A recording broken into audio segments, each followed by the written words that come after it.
प्रदेश सरकार के सेवा, सुरक्षा व सुशासन की नीति के 8 वर्ष पूर्ण होने पर जनपद में आयोजित किए जाएंगे भव्य कार्यक्रम।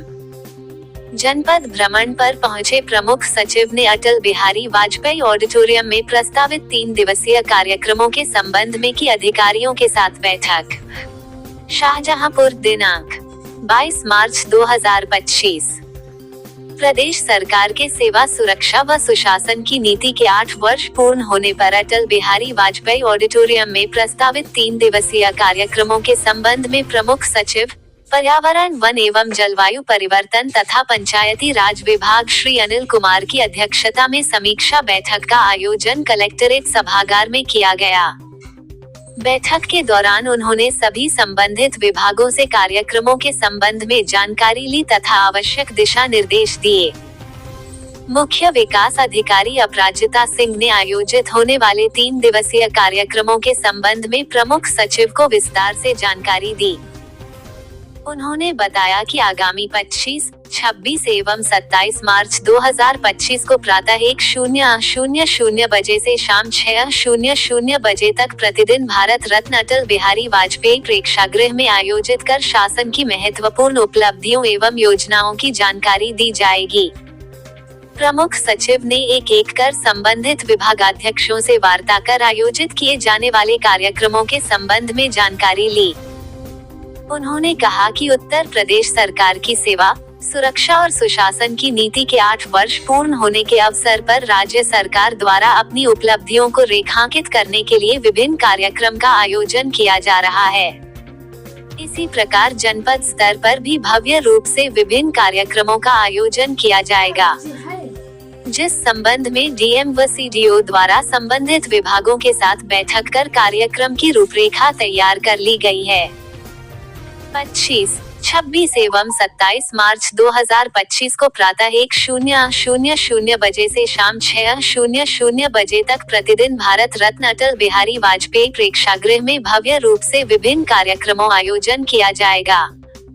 उन्होंने कहा कि सभी विभाग गंभीरता से कार्यक्रमों को भव्य रूप से आयोजित कराएं।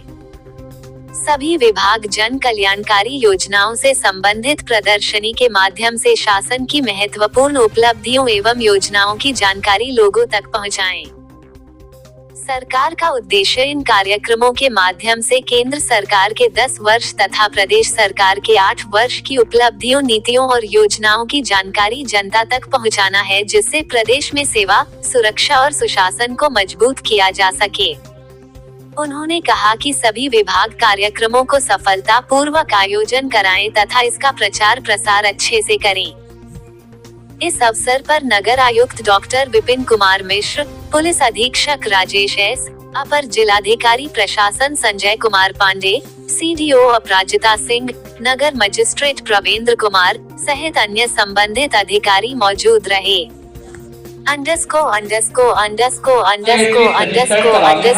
कि हमारे समाज की एक संस्था जिला लेवल पे एग्जिस्ट करती है जो कि रजिस्टर्ड है। जब रजिस्टर्ड होती है तो उसके पैसा देना आना आसान हो जाता है, क्योंकि उसको शो कर सकते हैं हम, उसका एक पैन कार्ड बन जाएगा और उस संस्था में जो भी फंडिंग वगैरह कुछ होता है तो वो उसका एक लेखा जोखा पहुंच जाता है। तो उससे पारदर्शिता रहती है कि इतना पैसा आया, इतना हमने इस मंथ में खत्म किया। तो लोग भी सोचते हैं कि संस्था चला रहे हैं, पारदर्शी है, अकाउंट में पैसा आया तो इसका सही भी उपयोग होगा। तो एक तो ये चीज हो जाएगी। दूसरा एक क्या होता है कि कोई चीज ट्रांसफर करने में आसान रहती है। कुछ लोग हैं जो बेचारे बहुत सालों से काम कर रहे हैं, अब नए और लोग जुड़ना चाह रहे हैं, तो वो जुड़ के उसको वो लोग आएंगे, एक्टिव होंगे, तो उसमें क्या होता है कि सब लिखा पढ़ी में जब बात होती है तो फिर जाहिर सी बात है उसमें ट्रांसफर करने में हमें आसानी रहती है कि ये संस्था ने ये काम किया, इतना फंड था, ये लोग अध्यक्ष हैं, ये उपाध्यक्ष है, सेक्रेटरी है, ट्रेजर है, वो सब एक दूसरे को काम समझाते रहते हैं।